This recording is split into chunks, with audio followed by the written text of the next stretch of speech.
Ressentir, voilà le secret, de Neville Goddard. Traduit de l'anglais Feeling is the Secret par Alan Williamson. Avant-propos. Le présent ouvrage traite de l'art d'accomplir vos désirs.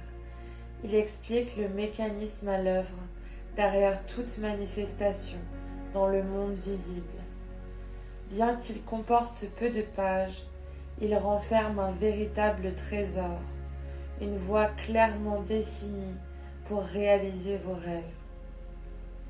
S'il avait été possible de convaincre les lecteurs de ce que j'avance par des arguments raisonnés et des exemples détaillés, ce livre aurait été plus volumineux.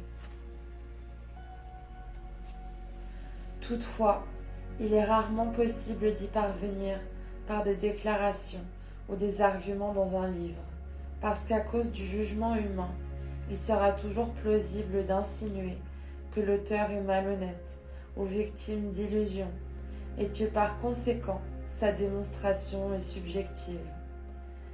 J'ai donc volontairement omis tout argument et tout témoignage. Je me contente plutôt de mettre au défi l'ouverture d'esprit du lecteur en l'invitant à faire l'expérience de la loi de la conscience telle que je la dévoile dans ce livre. Le succès personnel s'avérera plus convaincant que tous les livres qui ont pu être écrits sur le sujet. Chapitre 1. La loi et son fonctionnement. Le monde et tout ce qu'il contient est l'état de conscience de l'homme matérialisé. La conscience est la cause aussi bien que la substance du monde entier. C'est donc vers la conscience qu'il faut se tourner pour découvrir le secret de la création. La connaissance de la loi de la conscience et de la méthode pour vous en servir vous permettra d'accomplir tout ce que vous désirez dans la vie. Grâce à la connaissance active de cette loi, vous pouvez bâtir et maintenir un monde idéal. La conscience est la seule réalité, non au sens figuré, mais bien concrètement. Pour en faciliter la compréhension, cette réalité peut être comparée à un courant divisé en deux parties, le conscient et le subconscient. Pour être en mesure d'utiliser intelligemment la loi, il est nécessaire de comprendre la relation entre le conscient et le subconscient. Le conscient est personnel et sélectif. Le subconscient est impersonnel et non sélectif. Le conscient est personnel et sélectif. Le subconscient est impersonnel et non sélectif. Le conscient est le monde des effets. Le subconscient est le monde des causes. Le conscient est le monde des effets. Le subconscient est le monde des causes. Les deux aspects sont les côtés mâle et femelle de la conscience. Le conscient est masculin. Le subconscient est féminin. Le conscient entraîne des idées qu'il implante dans le subconscient. Le subconscient reçoit les idées et leur donne forme et expression. Par cette loi, d'abord concevoir une idée, puis l'implanter dans le subconscient. Toute chose se développe à partir de la conscience. Sans ce processus, rien de ce qui a été créé n'aurait pu exister. Le conscient crée une impression sur le subconscient, tandis que ce dernier exprime dans le monde concret tout ce qui lui fut implanté. Le subconscient ne produit pas d'idées, mais il accepte comme vraies toutes celles que l'esprit conscient ressent comme étant réelles. Et par un processus qui lui est propre, il matérialise les idées acceptées. Par conséquent, par sa capacité à imaginer et à ressentir, ainsi que par sa liberté de choisir les idées qu'il entretient, l'homme contrôle la création. Par conséquent, par sa capacité à imaginer et à ressentir, ainsi que par sa liberté de choisir les idées qu'il entretient, l'homme contrôle la création. La maîtrise du subconscient se réalise par le contrôle de vos idées et de vos sentiments. Le processus de création est caché au plus profond du subconscient, soit dans l'aspect féminin de la conscience ou l'utérus de la création. Le subconscient transcende la raison et est indépendant de tout raisonnement. Le subconscient considère un ressenti comme étant un fait existant en son sein même, et cette supposition met en branle le processus pour manifester concrètement ce qui est ressenti.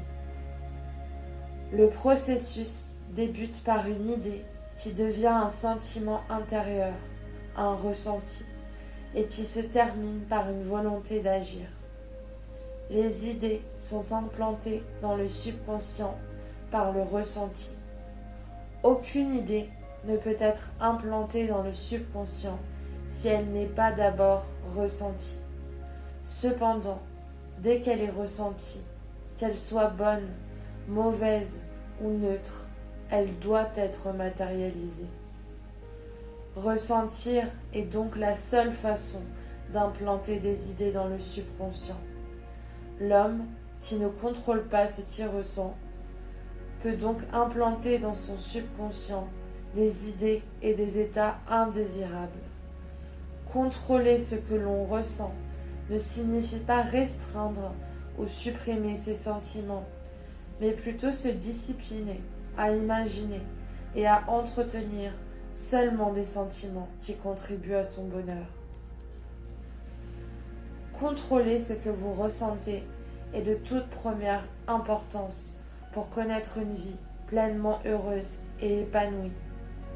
N'entretenez jamais de sentiments négatifs, ni de pensées de sympathie envers tout ce qui ne va pas, tout ce qui est triste, mal ou erroné. Ne vous attardez pas à vos imperfections, ni à celles des autres. Agir de la sorte implanterait ces limitations dans votre subconscient. Ce que vous ne désirez pas vivre, ne le ressentez pas, ni pour vous, ni pour les autres. Voilà la grande loi pour connaître une vie pleinement heureuse et épanouie. Le reste n'est que commentaire. Chaque sentiment s'imprime sur le subconscient et, à moins qu'il soit contrecarré par un sentiment plus puissant de nature opposée, doit être manifesté. Le sentiment dominant est celui qui sera manifesté. Je suis en santé inspire un sentiment plus fort que je serai en santé. Ressentir que l'on va vivre un état quelconque, c'est avouer qu'on ne le vit pas. Je suis est plus fort que je ne suis pas. Ressentir ce que vous êtes est toujours plus fort que ressentir ce que vous aimeriez être. Ressentir ce que vous êtes est toujours plus fort que ressentir ce que vous aimeriez être. Ainsi, pour qu'il se réalise, un désir doit être ressenti comme un fait accompli, plutôt que comme un souhait qui ne l'est pas encore. La sensation précède toujours la manifestation, et elle est la fondation sur laquelle toute réalisation repose. Soyez attentifs à vos états d'esprit, à vos sentiments, car il y a un lien direct entre ce que vous ressentez et votre monde physique. Votre corps est un filtre à émotions. Il porte les marques indubitables de vos émotions prévalentes. Les perturbations émotionnelles, particulièrement les émotions réprimées, sont les causes de toutes les maladies. Ressentir intensément quelque chose d'inharmonieux, de mal, de négatif ou d'erroné sans verbaliser ou exprimer ce sentiment est le début de la maladie, le mal a dit, à la fois dans le corps physique et dans l'environnement. N'entretenez pas des sentiments de regret ou d'échec, car la frustration ou l'indifférence à l'égard de votre objectif entraîne des maladies. Ne pensez et ne ressentez que ce que vous désirez réaliser. Ressentir la réalisation de l'état recherché et vivre et agir selon cette conviction est la recette de tous les soi-disant miracles. Tout changement dans le monde concret provient d'un changement dans la nature de ce qui est ressenti. Ressentir différemment crée une destinée différente. Toute création apparaît d'abord dans l'univers du subconscient. Ce que vous devez donc acquérir est un contrôle réfléchi du fonctionnement du subconscient, ce qui signifie contrôler ce à quoi vous pensez et ce que vous ressentez. Ce que vous devez donc acquérir est un contrôle réfléchi du fonctionnement du subconscient, ce qui signifie contrôler ce à quoi vous pensez et ce que vous ressentez. La chance ou le sort ne sont pas responsables de ce qui vous arrive, tout comme aucun destin quelconque n'est la source de votre bonne fortune ou de votre malheur. Ce qui a été implanté dans votre subconscient détermine les conditions de votre existence. Le subconscient n'est pas sélectif, il est impersonnel. Toutes les personnes sont égales pour lui.